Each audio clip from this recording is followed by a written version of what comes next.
ये radio Pakistan podcast है। बिस्मिल्लाहिर्रहमानिर्रहीम। अस्सलाम वालेकुम नाज़रीन, आप देख रहे हैं रेडियो पाकिस्तान पॉडकास्ट। मैं हूं सलमा अजीज़।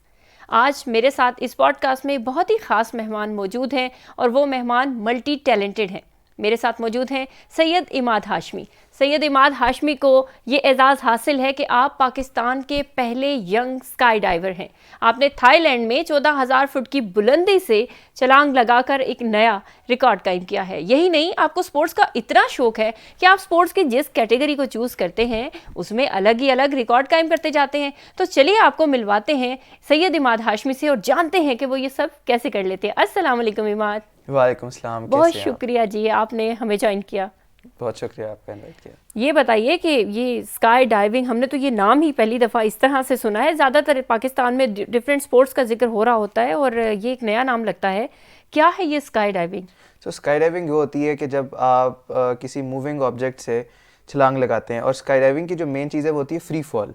अच्छा। जिस तरह पैराग्लाइडिंग की बात करें या पैराट्रूपिंग की बात करें तो वो डायरेक्ट एक पैराशूट के अंदर आप होते हैं, कैनोपी खुली होती है। स्काई डाइविंग इज़ कि आप फ्री फॉल में गिर रहे होते हैं ज़मीन की तरफ और आप खुद पैराशूट डिप्लॉय करते हैं। ओके, सो ये तो बड़ा डेयरिंग स्टेप है। मतलब कैसे आपके माइंड में ये शौक आया कि यार ये करके देखते हैं? देखिए, इंसान हमेशा बेहतरी की तरफ जा रहा होता है और ये सारी जो अल्लाह की नेमतें हैं, जिस तरीके से इंसान तरक्की कर रहा है, तो आई बिलीव कि इंसान को अपना पूरा जो पोटेंशियल है उसको एक्सप्लोर करना चाहिए। तो मैं पहले जब स्पोर्ट्स में रह चुका हुआ था तो आई थॉट कि ये एक चीज़ है जिसमें अभी एक्सप्लोर करना रहता है, सो आई परसूड इट। ज़बरदस्त। सो कैसे आपको, मतलब फ़र्स्ट आपकी इंस्पिरेशन कौन था, कैसे ये आइडिया आया? क्योंकि देखिए जिस तरह से हमने बात की, आपने डिफरेंट दूसरी गेम्स और स्विमिंग और कराटे और शूटिंग वगैरह जो है ये भी आपने ट्राई की, तो इस तरफ आपका जहन कैसे बना? कौन आपकी पहली इंस्पिरेशन थी? देखिए, जब कोई भी इंसान किसी एक लाइन को पकड़ता है, जैसे अगर हम किसी सिंगर की बात करें, वो एक इंस्ट्रूमेंट से, लेट्स से वो पियानो से अगर शुरू करता है, Yes. वो फिर गिटार पे ट्रांजिट होता है, फिर वो वोकलिस्ट बनना शुरू होता है, उसको ड्रम्स का शौक पैदा होता है। तो इसी तरीके से, क्योंकि मैं हमेशा से स्पोर्ट्स के अंदर था, तो देखते देखते करते करते इस चीज़ के अंदर जैसे जैसे मेरा एक्सपोजर बढ़ता गया तो मैंने कहा कि मैं खुद को बेहतर भी करता जाऊँ। ज़बरदस्त।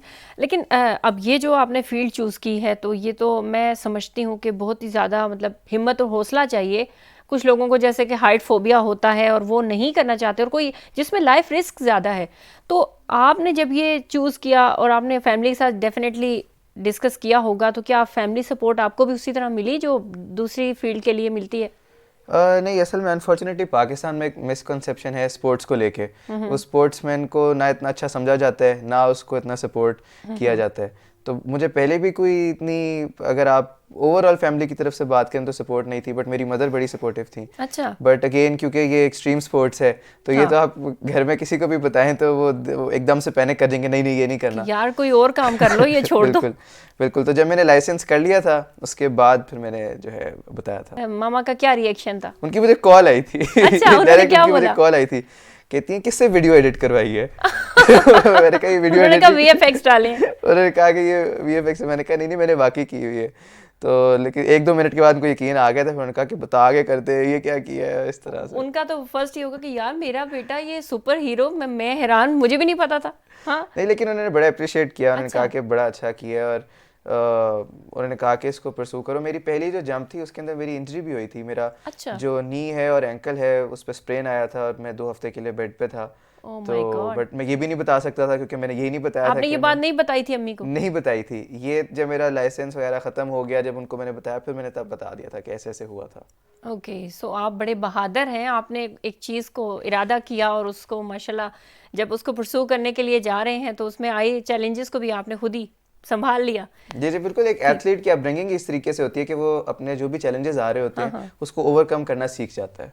ओके, ज़बरदस्त। सो अब जिस तरह से आपने ये बात की कि इंजरी भी हुई तो डेफिनेटली मुश्किलात भी आती हैं, इवन कि कई और भी इसमें फाइनेंशियल चीज़ें भी काउंट होती हैं। सो मैंने सुना है कि ये काफ़ी एक्सपेंसिव है। तो आप ये बताएं कि क्या तरीक़ाकार है अगर इसको कोई बंदा आगे आना चाह रहा है, मतलब हमारी जो ऑडियंस देख रही है वो आगे आना चाह रही है, तो उनको कौन कौन से स्टेप्स फॉलो करने होंगे? देखिए, सबसे पहला स्टेप तो ये है कि क्या आप सेन और डेयरिंग इनफ हैं ये करने के लिए। अच्छा। और उसके बाद दूसरी चीज़ जो है वो आपकी फाइनेंशियल बैकग्राउंड आता है। Okay. कि आप क्या फाइनेंशियली इतने स्ट्रांग हैं, क्योंकि स्काई डाइविंग से आप अर्निंग ज़रूर कर सकते हैं, आप इसको as a professional sports career भी लेके चल सकते हैं, बट इनिशियली इसमें काफ़ी ज़्यादा इन्वेस्टमेंट करनी पड़ती है। I think. बिल्कुल, काफ़ी एक्सपेंसिव है। तो बस ये 2 चीज़ें मेक श्योर करें कि आपको कहीं इस पे स्पेंडिंग करने के बाद कोई मसला तो नहीं होगा, आपको कोई मेजर इम्पैक्ट तो नहीं आता। अगर नहीं आता तो देन गो फॉर इट। अंदाजन कितना हो जाएगा, मतलब एक रफ एस्टिमेट लगा लें ताकि हमारे जो लोग इस फील्ड में आना चाह रहे हैं उन्हें पता हो कि आने से पहले तैयारी क्या क्या करनी है। अच्छा, मेरे पास थोड़ा सा ऊपर का लाइसेंस है, बट अगर आप सबसे बेसिक लाइसेंस की बात करें तो आप जहन में 30 से 35 लाख रुपए रखें। 30 से 35 लाख सिर्फ स्काई डाइविंग के लिए। Okay. इसमें डेस्टिनेशन की टिकट्स और एकोमोडेशन और वो चीज़ें नहीं इंक्लूडेड, सिर्फ स्काई डाइविंग के लिए ये पैसे आपको चाहिए। ओके। सो मुझे ये लाइसेंस के हवाले से बताएं कि लाइसेंस कितनी तरह के होते हैं और मतलब फर्स्ट लेवल पे कौन सा लाइसेंस लेना होता है और फिर इसका एक्सट्रीम क्या है? सबसे पहले एक सर्टिफिकेशन होती है, उसको एक्सेलरेटेड फ्री फॉल कोर्स कहते हैं, AFF होता है। Okay. उसकी 7 स्टेजेस होती हैं। ठीक है। तो वो 7 स्टेजेस के अंदर बेसिकली बंदे को जो बेसिक्स होती हैं स्काई डाइविंग की, कि आपने हवा में स्टेबल कैसे आना है, ठीक। आपने पैराशूट डिप्लॉय कैसे करना है, आपने सेफली लैंड कैसे करना है, कोई खुदा ना खासा इमरजेंसी ऊपर हो जाए तो उसको आपने किस तरीके से, किसी मेल फंक्शन हो जाए उसको किस तरीके से डील करना है। तो उन 7 स्टेजेस के अंदर, उन 7 जंप्स के अंदर ये सिखाया जाता है। ठीक है। जब आप वो क्लियर करते हैं तो आपको सिर्फ एक सर्टिफिकेट मिलता है, जिसके बाद आप अकेले जंप कर सकते हैं। ओके। लेकिन आप किसी और के साथ नहीं जंप कर सकते, कोई ग्रुप्स जंप या दोस्तों के साथ आप जंप नहीं कर सकते।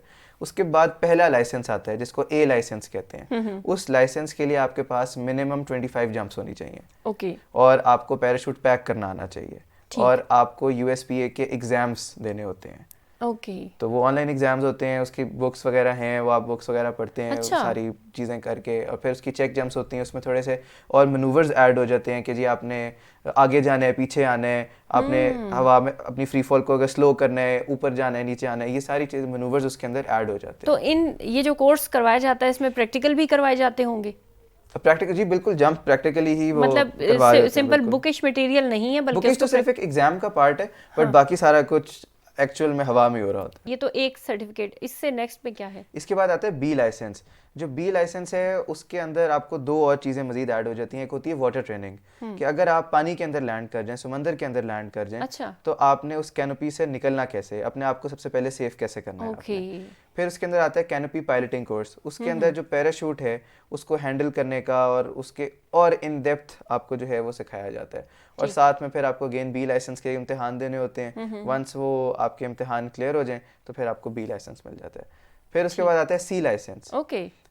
B लाइसेंस की बाय द वे 50 जंप्स की रिक्वायरमेंट है कि मिनिमम 50 जंप्स होंगी। पहले की कितनी थी? पहले A लाइसेंस की 25 थी और B की 50 होगी। और इन 50 में से आपकी 5 जंप्स 3 लोगों के साथ, मिनिमम 3 लोगों के साथ, Okay. और 4 जो हैं वो आपकी 6 लोगों के साथ होना जरूरी है। तो इस तरह से different drop zone different requirement रख रहा होता है वैसे, बट इन जनरल यही रिक्वायरमेंट चल रही है। उसके बाद आता है C लाइसेंस। C लाइसेंस के लिए आपके पास मिनिमम 200 जंप्स होनी चाहिए। 200 जंप्स होनी टू चाहिए। मच। स्काई डाइविंग के अंदर नहीं है इतनी ज्यादा ये वो वैसे सुनने वाले को लगता है कि 200 बहुत ज्यादा जंप्स हैं, बट इतनी ज्यादा नहीं होती। सो 200 जंप्स होनी चाहिए। और जब आप 200 जंप्स ये क्लियर कर लेते हैं, आप एग्जाम्स अगेन C लाइसेंस के देते हैं, तो आप कैमरा फ्लाइंग कर सकते हैं अपने। आप हेलमेट के ऊपर कैमरा माउंट कर सकते हैं, अपनी रिस्ट के ऊपर कैमरा माउंट कर सकते हैं। और उसके बाद आप विंग सूट फ्लाइंग शुरू कर सकते हैं C लाइसेंस के बाद। विंग सूट क्या होता है, इसके बारे में? विंग सूट आपने वीडियोस के अंदर देखा होगा कि एक बंदे ने पूरा एक सूट पहना हुआ होता है और वो बस ग्लाइड कर रहा होता है, बिल्कुल वो देखने में बिल्कुल परिंदे की तरह लग रहा होता है। अच्छा। सो वो विंग सूट फ्लाइंग होती है। तो उसमें भी वो पैराशूट वगैरह या सेफ्टी मेजर्स लिए गए? बिल्कुल बिल्कुल, पैराशूट तो उसके अंदर भी होता है, बट ये कि जब हम स्काई डाइविंग करते हैं तो हमारी फ्री फॉल तेज होती है, हम नीचे ज्यादा तेज आ रहे होते हैं। जब आप विंग सूट में जाते हैं तो आप आगे ज्यादा तेज जा रहे होते हैं और नीचे आप कंपैरेटिवली वो ज्यादा मतलब एडवेंचरस होगा, ज्यादा उसका मजा आता होगा ना। बिल्कुल आप परिंदे की तरह उड़ रहे हैं, आप ज्यादा थोड़ा दूर से चक्कर लेके आ सकते हैं। सो जब आप ऊपर होते हैं फिजाओं में और आपको बहुत अच्छा आता है जी कि आप स्टे कर सकते हैं थोड़ी देर उस हवा में, क्या फीलिंग्स होती हैं? नीचे का व्यू कैसा दिखता है? क्या कोई डर खौफ भी होता है? देखिए, डर खौफ एक मैं बात यहाँ पे ऐड, डर खौफ वाली आपकी बात पे ऐड करना चाहूँगा कि देखिए, आपको पता है कि आप स्काई डाइव करने जा रहे हैं, ये चीज़ रिस्की हो सकती है, ये आपके लिए कोई इंजरी भी आ सकती है और ज़्यादा फेटल भी हो सकती है। अब आपके पास 2 चॉइसेस हैं। आपके पास मैक्सिमम 50 सेकंड्स की फ्री फॉल होती है, या वो 50 सेकंड आप एंजॉय कर लें, या उस डर में गुजार लें, या डरते रहें। या डरते रहें। तो बेहतर है कि आप उसको एंजॉय कर लें। बिल्कुल ठीक है, क्योंकि ऑप्शन और कोई नहीं है। ऑप्शन और कोई नहीं है ना आपके पास, तो उसको आप एंजॉय करें। और हमारे जहन में इस तरह से नहीं होता कि हम कोई सीनरी देख रहे होते हैं या नीचे देख रहे होते हैं। हमारे दिन में कॉन्स्टेंटली जो इमरजेंसी प्रोसीजर्स होते हैं, जो सेफ्टी प्रिकॉशंस होते हैं, वो सारा कुछ साथ साथ चल रहा होता है। और अगेन अगर हम किसी ग्रुप के साथ जंप कर रहे हैं तो उस जो हमारा डाइव फ्लो होता है, जिसको हम कहते हैं कि जी हम इतने ऑल्टीट्यूड पे ये एक्टिविटी परफॉर्म करेंगे, ये टर्न करेंगे, ये सारा कुछ करेंगे, तो हमारे जहन में वो चल रहा होता है। बाद में फिर हम वीडियो को देख के जो है एंजॉय करते हैं कि यार हमने ये ऊपर किया हाँ था। हमने ये भी किया था। और वो जो अक्सर कहते हैं ना कि डर के आगे जीत है। सो जब आप एक सिचुएशन में चले ही गए हो तो बात आप वाली है कि फिर या डर लें तो या एंजॉय करें, तो ऑप्शन दो हैं, जो मर्जी आप चूज बिल्कुल करें। ऐसे ही है। सो डरने की ज़रूरत नहीं है, क्योंकि वैसे भी हमें जो है जब इतना बड़ा आपने डिसीजन ले लिया है तो क्यों ना उसको एंजॉय किया जाए। लाइफ में थ्रिल होनी चाहिए, लाइफ में इस किस्म की चीज़ें जो चैलेंजेस हैं वो हमें मज़ीद सीखने का मौका देते रहते हैं। और हर दफ़ा हमें अगर कभी कोई हर्डल लाइफ में आती है वो एक नया सबक दे जाती है, बिल्कुल वो ऐसे हमें ही है। हमारी गलतियों से आगाह कर जाती है कि नेक्स्ट टाइम इसको बेहतर कर लेना। अच्छा ये बताएं कि ये जो चीज़ें हैं, जो इक्विपमेंट्स हैं जो ऊपर जाने के लिए और स्काई डाइविंग के लिए जो हमें चाहिए होते हैं, इनमें मतलब क्या क्या एसेंशियल चीज़ें हैं जो हमने मतलब ख़रीदना होता है, और उस पे कितना पैसा लग जाता है? देखिए, अगर हम बात करें स्काई डाइविंग के इक्विपमेंट की ना, तो जो एक स्टूडेंट होता है उसको तो ये खरीदने की ज़रूरत नहीं है। Okay let's say A licence लेने के लिए जा रहे हैं या बी लाइसेंस लेने के लिए जा रहे हैं, आपको खरीदने की ज़रूरत नहीं है। इट्स बेटर कि आप हर ड्रॉप जोन पे ना हेलमेट भी आपको रेंटल मिल जाता है, अच्छा ऑल्टीट्यूड मीटर भी रेंटल मिल जाता है, और पूरा का पूरा पैराशूट भी आपको, बैग वगैरह हर चीज़ रेंटल आपको मिल जाती है। सो गो विद रेंटल। बट अगर जिस तरह मैंने डिसाइड कर लिया कि जी मैंने स्काई डाइविंग वर्ल्ड चैंपियनशिप में पार्ट लेना है, तो मैं रेंटल गियर के साथ नहीं चल सकता, मुझे अपना गियर हाँ ही चाहिए। तो फिर आप परचेज करते हैं। और अगर हम स्काई डाइविंग गियर के हवाले से बात करें तो जो हेलमेट्स हैं वो पाकिस्तानी 200,000 रुपीज़ से शुरू हो जाते हैं, और जो ऑल्टीट्यूड मीटर हैं वो भी अगेन 200,000 रुपीज़ से शुरू हो जाते हैं, और जो रिग है वो थोड़ा सा महंगा होता है, वो अराउंड $25,000 से शुरू होता है। ओके तो थोड़ा सा एक्सपेंसिव बन जाता है जब आप ऑब्वियसली अपनी चीज़ों की तरफ जाते क्योंकि हैं। यूनिक सी स्पोर्ट्स है, यूनिक सा शौक है, और यूनिक चीज़ें यकीनन वो एक्सपेंसिव होती भी हैं, लेकिन जब ये कॉमन हो जाएगा तो यकीनन इन चीज़ों के भी रेट्स डाउन होंगे और इजीली एक्सेसिबल होगा, इजीली हर बंदे के लिए पॉसिबली रेट्स डाउन वाली बात मुझे इतना मैं श्योर नहीं, क्योंकि इसका जो मटेरियल है वो बहुत स्ट्रॉन्ग मटेरियल होता है, क्योंकि आखिर इंसानी जान हाँ, जो उसको है बचाना उस पर होता है। डिपेंडेंट है, राइट। और अगेन अगर आप स्काई डाइविंग का कोई इक्विपमेंट ऑर्डर करते हैं, इवन हेलमेट अगर आप ऑर्डर करते हैं, तो इट टेक्स 3 मंथ्स वो हेलमेट आते आते हैं। और अगर हम पैराशूट की बात करें तो 6 से 7 महीने आपके ऑर्डर पे पैराशूट और ये तैयार होता है। तमाम मटेरियल हमें बाहर से ही मंगवाना होता है क्या? पाकिस्तान में ये नहीं है? जो इसकी मेजर सेफ्टी वाली या जो यूज़ बहुत ज़्यादा होती हैं वो सारी बाहर से होती हैं, लेकिन पाकिस्तान में जंप सूट्स बनते हैं। जंप सूट होता है कि या तो आप नॉर्मल कपड़ों के अंदर स्काई डाइव करते हैं या एक जंप सूट पहन के करते हैं। वो पूरा का पूरा एक ड्रेस होता है जिसमें एक जिप होती है। अगर आपने मनी हाइस्ट देखी हो हाँ, तो जो उसके अंदर उन्होंने पहना था उसको जंप सूट कहते हैं। ओके तो वो पाकिस्तान के मशहूर हैं, पाकिस्तान से बन के बाहर जाते हैं। अच्छा, पाकिस्तान के वो बनाए हुए मशहूर होते हैं हैं। और बाहर मशहूर हैं। जी जी बिल्कुल, सियालकोट में कुछ फैक्ट्रीज हैं इस तरह की जो जंप सूट बनाती हैं। और जबरदस्त। मुझे जब स्काई डाइवर्स वहाँ मिले थे उन्होंने कहा था कि यार पाकिस्तान के स्काई डाइवर्स का तो हमें नहीं इतना कोई पता, ना कोई भी सुनने में आया, लेकिन जंप सूट पाकिस्तान से ज़रूर आते हैं और वो बड़े मशहूर हैं बाहर, पाकिस्तान के जंप सूट्स। ज़बरदस्त। और वैसे भी पाकिस्तान की प्रोडक्ट्स जो हैं, पाकिस्तान में खुद शायद लोग इतना समझ नहीं पा रहे होते, लेकिन उनकी कदर, उनकी वैल्यू बाहर बहुत ज़्यादा होती जी है। जी बिल्कुल, चाहे वो बिल्कुल। कोई पाकिस्तान का फूड हो, पाकिस्तान की प्रोडक्ट्स हो, सो ये तो सेरा पाकिस्तान को हासिल है।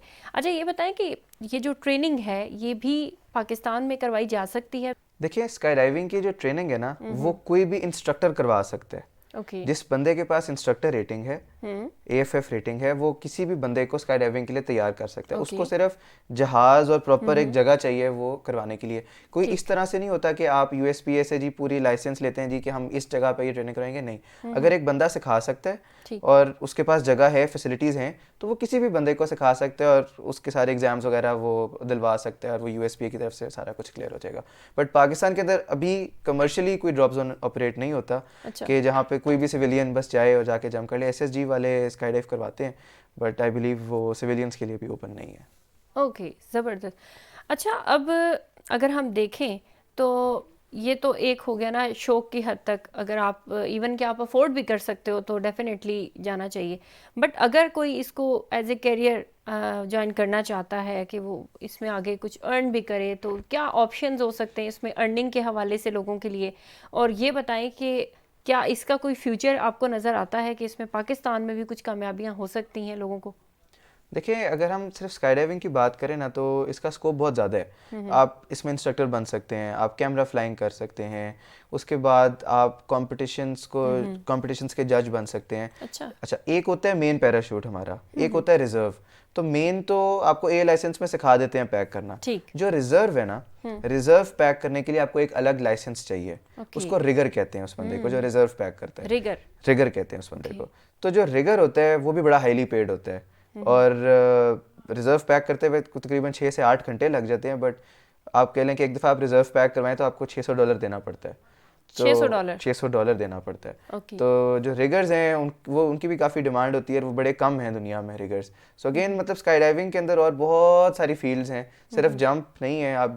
बहुत सारी फील्ड्स हैं उसके अंदर, आप जा सकते हैं। सो ऑप्शन है, बिल्कुल ऑप्शन है, बिल्कुल ऑप्शन कर सकते हैं यहाँ से भी। अच्छा, अक्सर जो देखा गया है कि स्पोर्ट्स के हवाले से जो सपोर्टिव नहीं होती सोसाइटी, फैमिली, ये जिस पे हमने पहले शुरू में भी बात की, तो क्या कहना चाहेंगे उन तमाम नौजवानों को जो डिफरेंट टाइप की, चाहे स्काई डाइविंग में या दूसरी किसी फील्ड में आना चाह रहे हैं स्पोर्ट्स से रिलेटेड, और उन्हें इस किस्म की मुश्किलात का सामना है कि फैमिली सपोर्ट या सोसाइटी की सपोर्ट नहीं है, तो उनकी मोटिवेशन कैसे आप बहाल करना चाहेंगे? बड़ा आपने अच्छा पॉइंट रेस किया है। उनके लिए मैं सिर्फ उनको ये कहूँगा कि देखें, जब हर बंदे का ज़िंदगी में एक पर्पस होता है, तो अपने पर्पस को तलाश करें। और अगर आपको लगता है कि चाहे वो स्पोर्ट्स हो, वो कोई एक्टर बनना चाहते हैं या इंजीनियर बनना चाहते हैं, कुछ भी बनना चाहते हैं, अगर आपको लगता है कि आपका पर्पस ये है, पर्पस देखिए इंसान का वही होता है जो करते हुए वो अच्छा महसूस करता है, जिससे उसके दिल को सुकून मिलता है कि मैं ये करना चाहता हूँ, तो आपका पर्पस है। तो आप उसको फॉलो करते रहें रिगार्डलेस ऑफ द फैक्ट कि कितनी नेगेटिविटी आती है। नेगेटिविटी तो हर वक्त आपको आती रहेगी, लोग लेग पुलिंग आपकी करेंगे। इतने इतने बड़े सेलिब्रिटीज़ की लेग पुलिंग होती है, इतने बड़े एथलीट्स की लेग पुलिंग होती है। So just stay consistent with your goal जो आप करना चाहते हैं, और इंशाल्लाह हो जाएगा, बिल्कुल हो जाएगा। वो कहते हैं ना कि आप बहरे बन जाए और जो करना है वो करते रहें, और बिल्कुल कंसिस्टेंट रहें। कंसिस्टेंसी नहीं आपने तोड़नी, कंसिस्टेंट रहेंगे तो कतरा कतरा करके दरिया बनता है, और कतरा कतरा का पत्थर पे गिरे तो पत्थर में भी सुराख हो जाता है। सकता है, बेशक। अच्छा इमाद, ये बताएं कि इस सारे दौरानिए में जब आपने इतना डेयरिंग स्टेप लिया, सक्सेस हासिल की, कोई ना कोई ऐसा मिसहैप तो हुआ होगा। एक तो आपने अपनी इंजरी के हवाले से बताया, और एक कुछ होता है कि दाएं बाएं बंदा सुनता है कि किसी के साथ क्या, तो कोई ऐसा वाकया कभी पेश आया? जी बिल्कुल। देखिए, स्काई डाइविंग के अंदर हमें कहा जाता है कि कोई भी इस तरह का वाकया हो तो उसको बहुत पब्लिसाइज जो है वो ना करें। बट अनफॉर्चुनेटली एक बड़े मेरे करीब स्काई डाइवर, और उन्होंने मुझे काफ़ी, आप कह लें, गाइड भी किया हुआ है, तो उनकी डेथ हो गई थी अनफॉर्चुनेटली। तो बट ये कि अगेन मिसहैप्स होते हैं, और अपनी कोताही की वजह से होते हैं। तो जब तक आप ओवर कॉन्फिडेंट नहीं हो रहे, आप बेसिक्स को फॉलो कर रहे हैं, तो एज सच कोई मसला नहीं होता। ठीक। सो ये जो ट्रेनिंग दी जाती है, जिसमें आपने कहा कि हमारे पास दो ऑप्शंस होते हैं, एक तो हमने मैनुअली एक पैराशूट को हम कंट्रोल करते हैं, और एक जो डिवाइस लगी हुई होती है, और उस डिवाइस में अगर सर्टन टाइम तक आपने अगर नहीं उसको पैराशूट को ओपन किया तो वो ऑटोमेटिकली हो जाती है। बिल्कुल। सो उसके हवाले से बताएं कि वो क्या है और कैसे काम करती है। अच्छा, जो डिवाइस है इसको AAD डिवाइस कहते हैं, ऑटोमेटिक एक्टिवेशन डिवाइस। तो ये डिज़ाइन की गई है कि खुदा ना खास्ता एक जंपर अकेला जंप कर रहा है और वो फेंट कर गया, तो उसको फेटल इंजरी से या डेथ से बचाने के लिए वो जो डिवाइस है वो डिटेक्ट करती है कि इस सर्टेन ऑल्टीट्यूड के बाद, 1000 फीट के बाद, वो ऑल्टीट्यूड कॉन्स्टेंटली आपका मेजर कर रही होती है, और आपकी स्पीड मेजर कर रही होती है, आप किस स्पीड पे ज़मीन की तरफ आ रहे हैं, किस स्पीड से आप ऑल्टीट्यूड लूज़ कर रहे हैं। तो अगर 1000 पे भी आपकी वही फ्री फॉल वाली स्पीड है, तो वो ऑटोमेटिकली डिप्लॉय कर देती है कि एटलीस्ट पैराशूट खुल जाए। अगर इसको थोड़ी देर में होश आ गई तो ये मैनूवर करके आ जाएगा। अगर नहीं भी आती तो चलें, एटलीस्ट बहुत ज़्यादा फिट इंजरी हो जाएगी, लेकिन बहुत कोई फेटल इंजरी नहीं होगी। ओके, सो ये अच्छा है कि इस बहाने एक ऑप्शन आपके पास है जो आपको सेव कर लेता है। बिल्कुल। एक बंदा फर्ज करें कि ऐसा सिचुएशन में आ गया है और ऑटोमेटिक सिस्टम के थ्रू ही उसका पैराशूट जो है वो ओपन हुआ है, तो जब वो नीचे आता जा रहा है तो ये कोई कंट्रोल्ड एरिया होता है जिसमें आप लोगों ने प्रोटेक्शन रखी हुई होती है, या वो फिर कहीं भी जाएगा और गिर जाएगा?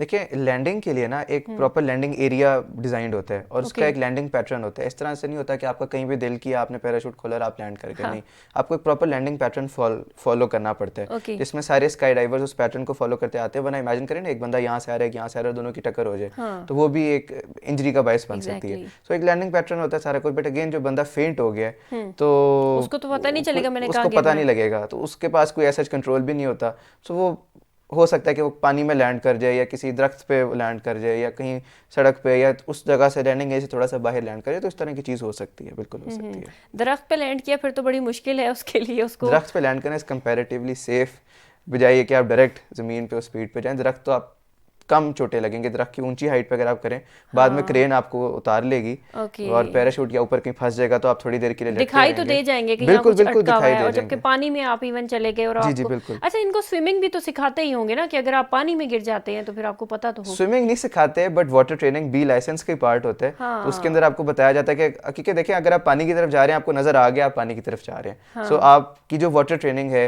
आप उसके लिए कुछ आपको पहले से स्टेप्स लेने होते हैं, उनके लिए प्रिपेयर कर लें और आप सेफली लैंड करें और उसमें से पैराशूट से बाहर निकल आएं। पहली प्रायोरिटी आपकी होती है अपने आप को बचाना।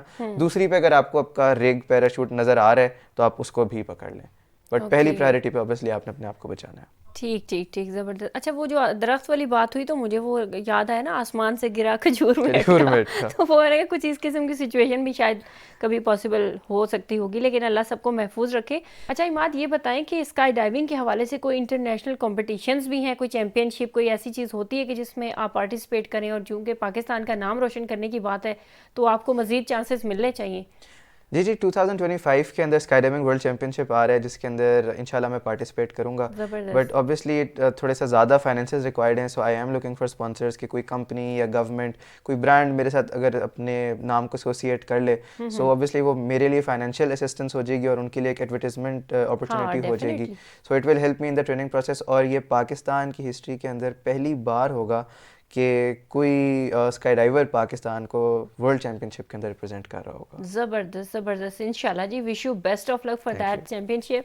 और नाज़रीन, आज की इस पॉडकास्ट में आपको यकीनन बहुत मोटिवेशन मिली होगी, आपका डर खौफ भी ख़त्म हो गया होगा, और जो लोग इस फील्ड में आना चाह रहे हैं उनको यकीनन एक बड़ी अच्छी गाइडलाइन मिल गई होगी इनकी तरफ से।